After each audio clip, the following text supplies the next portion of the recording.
And bringing Gareth Brown on, who is the Economist's Syria correspondent, who captured the sentiment of this week well. Quote, Mr. Shara's legacy at home will not come from a podium in New York.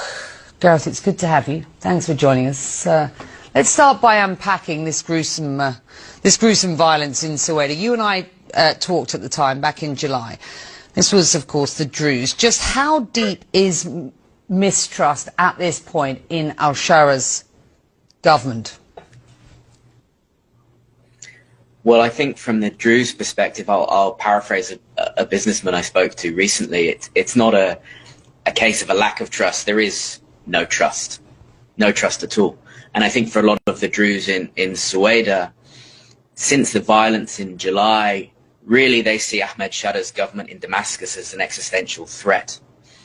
And the key here is that you have two parties who are sort of speaking different languages.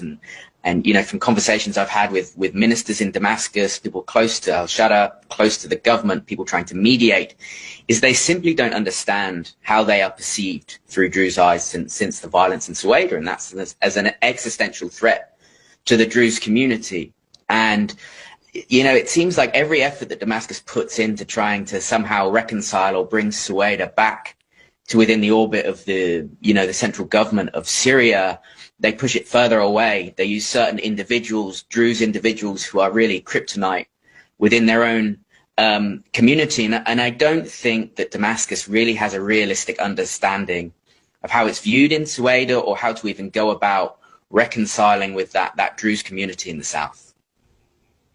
Whether or not it prosecutes the crimes that unfolded there, of course, still outstanding.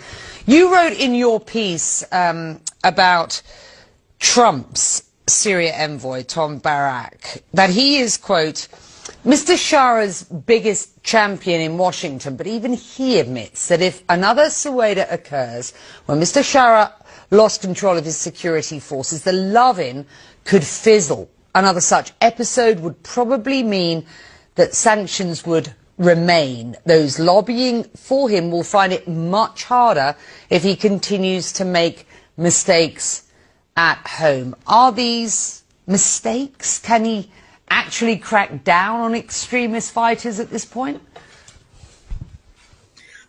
I think only he knows the answer to that.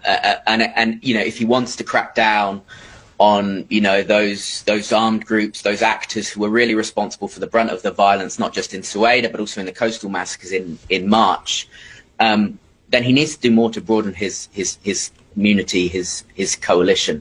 You know, when he came into power in December, he promised this inclusive government. He promised to try to bring people in to the umbrella, into his tent, and actually the opposite seems to have happened, and he's increasingly reliant on this sort of Sunni tribal base at the cost of, you know, relations with Syria's various minority communities, whether it's the Druze or the Alawites. And you know, the Syrian strategy, his strategy so far has been all about America. Get America on board, get the Caesar Act lifted, get the sanctions lifted, and if you can win America over, then you can get the Syrian economy going and everything will fall into place. That's all been well, and he's actually been quite successful. He deserves credit for that strategy. But it's come at the expense of dealing with these problems at home,